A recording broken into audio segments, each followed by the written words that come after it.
રાજકોટ જિલ્લાના ધોરાજીમાં ધોરાજી નગરપાલિકા દ્વારા બનાવટી ઠરાવ કરવામાં આવ્યો હોવાનો આક્ષેપ અને પુરાવા સાથે શહેર કોંગ્રેસ ધોરાજી પોલીસ મથકે ફરિયાદ નોંધાવી હતી। સાધારણ સભામાં બહુમતી સભ્યોની સહમતિ ન હોવા છતાં મનગણતરીથી ઠરાવ મંજૂર કરવામાં આવ્યા છે, જેની સામે ભારતીય ન્યાય સંહિતાની કલમો દર્શાવી ધોરાજી પોલીસ મથકે ફરિયાદ સુપ્રત કરી છે। નગરપાલિકા દ્વારા મનસ્વી રીતે બોર્ડ ચલાવવામાં આવ્યું હોય તેની સામે વિરોધ પક્ષના નેતા દ્વારા હાઈકોર્ટમાં પિટિશન દાખલ કરવામાં આવી। ધોરાજી નગરપાલિકાની 7મા મહિનામાં મળેલી સાધારણ સભાને લઈને વિપક્ષ દ્વારા ભાજપના શાસક પક્ષને ચોતરફથી ઘેરાવવામાં આવ્યો તેવું લાગી રહ્યું છે। ધોરાજી શહેર કોંગ્રેસ પ્રમુખ દિનેશભાઈ વોરાએ મીડિયાને માહિતી આપતા જણાવ્યું છે કે નગરપાલિકામાં ભાજપનું શાસન આવ્યા બાદ માત્ર જાણે કે ભ્રષ્ટાચાર માટે કામ થતું હોય તેવું ફલિત થઈ રહ્યું છે। 7મા મહિનામાં મળેલી નગરપાલિકાની સાધારણ સભામાં મુદ્દા નંબર 3 અને તેમના પેટા મુદ્દાઓને 44 નંબરના ઠરાવને બહુમતી ન હોવા છતાં મનસ્વી રીતે ઠરાવ મંજૂર કરી કાયદા વિરુદ્ધ જે કૃત્ય કર્યું હોય જેની સામે પૂરતા પુરાવાઓ સાથે ધોરાજી પોલીસ મથકે ભારતીય ન્યાય સંહિતાની કાયદાઓની કલમોની જોગવાઈ મુજબ બનાવટી ઠરાવો કરવા સામે આયોજનપૂર્વક કૃત્ય કર્યું હોય જેને ધ્યાને લઈ જવાબદાર સામે પોલીસ ફરિયાદ નોંધાવવા ફરિયાદ આપેલી છે। દિનેશભાઈ વોરાએ પોલીસ મત કે આપેલી ફરિયાદમાં જવાબદાર તરીકે નગરપાલિકાના પ્રમુખ પાયલબેન ધોળકિયા, સદસ્ય નીતિનભાઈ જાગાણી,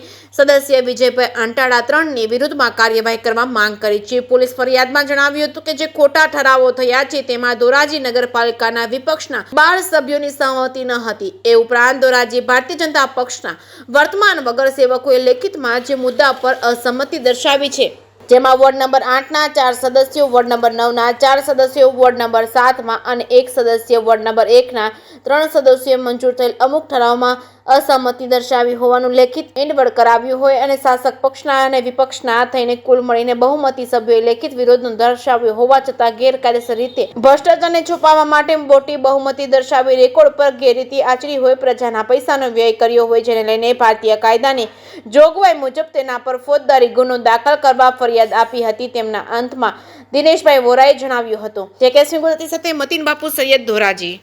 મારું નામ દિનેશભાઈ વોરા, શહેર કોંગ્રેસ પ્રમુખ ધોરાજી।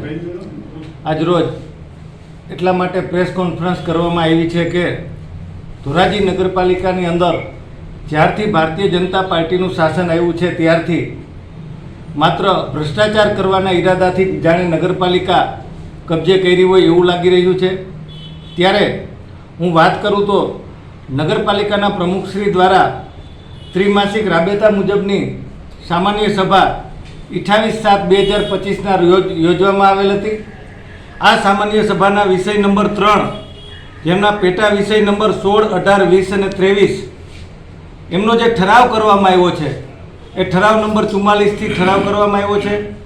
આ ઠરાવ ગેરકાયદેસર કાયદા વિરુદ્ધનો ખોટો ઠરાવ ઊભો કરી અને નગરપાલિકાના જે લોકોના નાણાં છે હડપ કરી જવા માટેના પ્રયત્નો થઈ રહ્યા હોય તેવું અમને લાગ્યું છે અને આ ખોટો ઠરાવ ઊભો કરી અને ખરા તરીકે એનો ઉપયોગ કરી અને નગરપાલિકાના જે નાણાં છે એ ઉચાપત કરવામાં આવતી હોય તેવું લાગે છે। ત્યારે અમોએ જે ઠરાવની વાત છે 44 નંબરનો ઠરાવ પ્રમુખશ્રીને જે સત્તા નથી ખર્ચ કરવા માટેની, એ ખર્ચ સત્તા બહારનો ખર્ચ પ્રમુખશ્રી દ્વારા કરવામાં આવ્યો છે।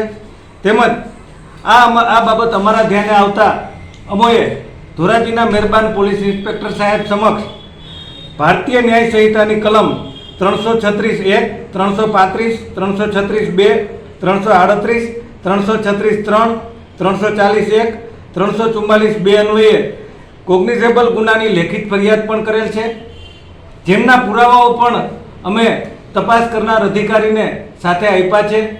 અમને પૂરો વિશ્વાસ છે ધોરાજી પોલીસ ઉપર કે આની સામે તપાસ કરી અને જવાબદારો સામે કાર્યવાહી કરવામાં આવશે।